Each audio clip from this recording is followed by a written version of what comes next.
नमस्कार दोस्तों, rapid fire के आज इस सेशन में हम हैं सुप्रिया एरन जी के साथ, जो बरेली कैंट विधानसभा से अब सपा की प्रत्याशी हैं।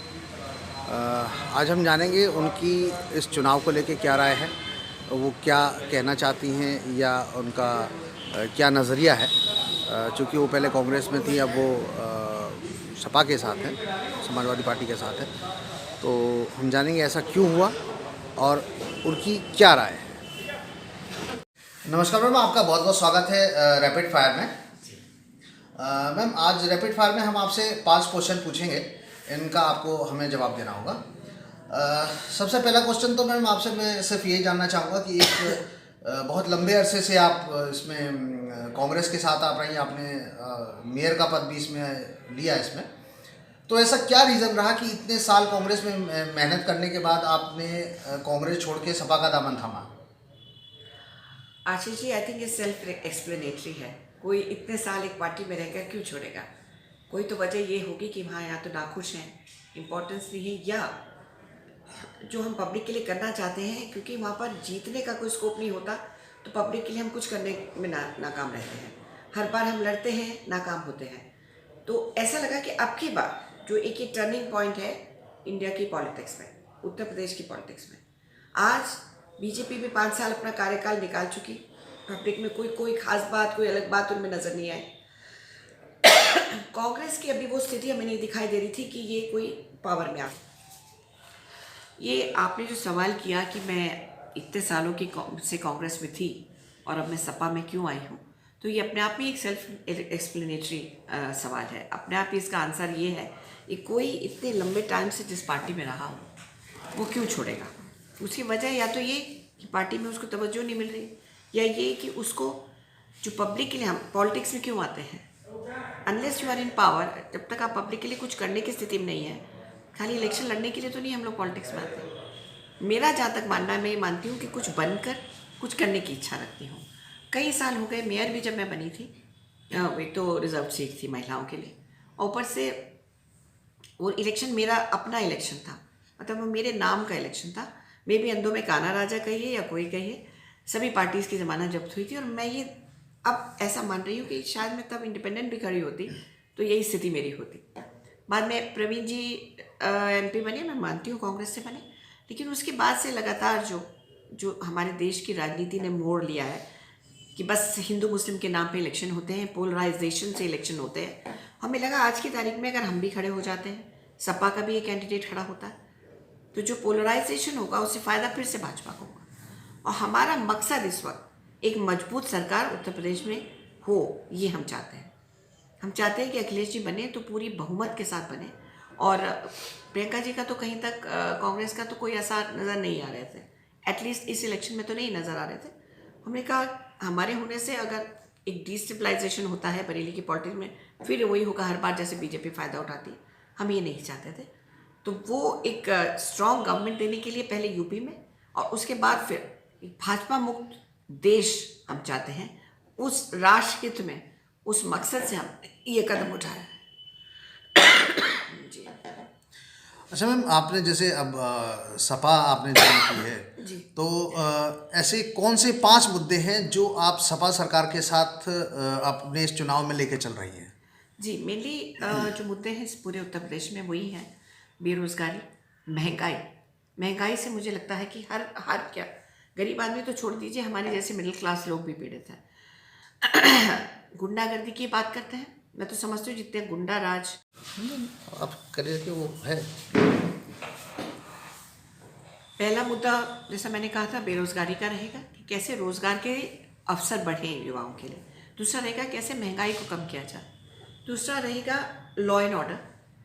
जो लॉ एंड ऑर्डर की स्थिति भाजपा के राज में मैं मानती हूँ खराब है, गुंडा राज है, महिलाएं सुरक्षित नहीं हैं, डकैतियाँ आम हो गई हैं, रोज़ सुसाइड्स और मर्डर्स हो रहे हैं, तो वो सब उस पर कंट्रोल हो।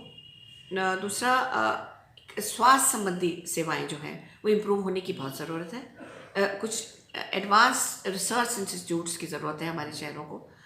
ये इस पर फोकस रहेगा। महिलाओं के मुद्दों पर, महिलाओं का कैसे उनको स्वावलंबी बनाया जाए, कैसे उनको रोज़गार के मौके दिए जाए, कैसे उनका हित हो। तो ये हमारी सरकार के, मुझे पूर्ण विश्वास है अखिलेश जी के यही मुद्दे हैं और हमारे भी यही रहेंगे आगे, प्राथमिकता यही रहेगी।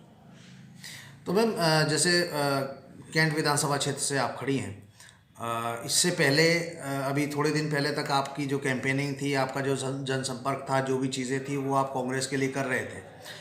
तो आपको नहीं लगता कि अभी कांग्रेस के साथ आप काम कर रहे थे, उन्हीं जनता के बीच में आप कांग्रेस के साथ थे, अब उसी जनता के बीच में आप सपा के साथ हैं, तो आपको ऐसा नहीं लगता कि इसमें थोड़ा पब्लिक को ऐसा लगेगा कि ये कभी जनता आपको देख रही है कांग्रेस के साथ, कभी देख रही है सपा के साथ? तो ऐसा बिल्कुल नहीं होगा, क्योंकि मुझे पूरा हर समय, पिछले इलेक्शन में भी एरन जी को जो हम लोगों ने जनसंपर्क किया था या सोशल मीडिया पे हम थे, सबका ये कहना था आप लोग सही लोग गलत पार्टी में हैं।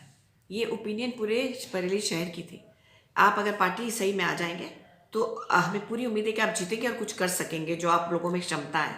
तो ये एक बहुत ही वेलकम स्टेप की तरह लोगों ने, यहाँ तक कि पूरे प्रदेश से, मैं खुद पत्रकार हूँ और मेरे तमाम पत्रकार साथियों ने जो जरा सा भी यूपी से संबंध रखते हैं, उन्होंने इसको बहुत ही वेलकम कदम माना कि आपने एक बहुत ही प्रगतिशील, एक बहुत डेवलपमेंट बेस्ड कदम उठाया है। क्योंकि लड़ते रहना, खाली पॉलिटिक्स करने के लिए लड़ते रहने से कुछ हासिल नहीं है।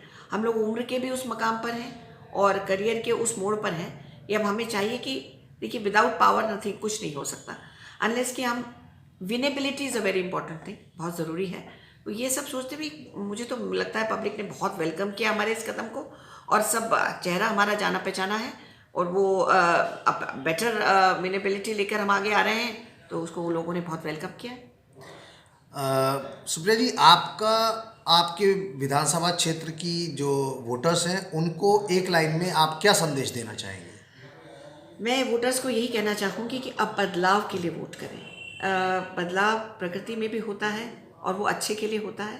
मैं तो ये मानती हूँ कि आपका जनप्रतिनिधि अगर 5 साल में काम कर न दिखाए, मैं अपनी भी बात यही कहूँगी, अगली बार मत चुनिए उसको। ये तो कम से कम उसको महसूस हो कि मैं काम नहीं करूँगा तो मैं दोबारा नहीं आऊँगा, सिर्फ इसलिए कि वो एक ऐसी पार्टी में है कि बस वो धर्म के नाम पर वोट मांगता है, या वो सिर्फ सिर्फ और सिर्फ एक जात, एक व्यक्ति विशेष, एक पर्सनालिटी के ऊपर वोट होता है।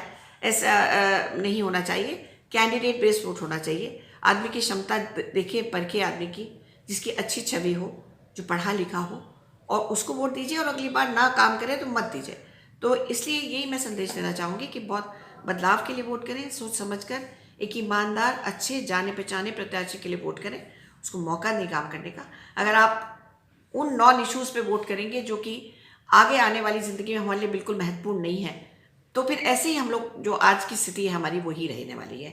हमारे कॉन्स्टिट्यूशनल राइट्स का हनन होता रहेगा, हम महंगाई और बेरोजगारी से जूझते रहेंगे। विकास इन पार्टियों का मुद्दा है ही नहीं जिनकी मैं बात कर रही हूँ।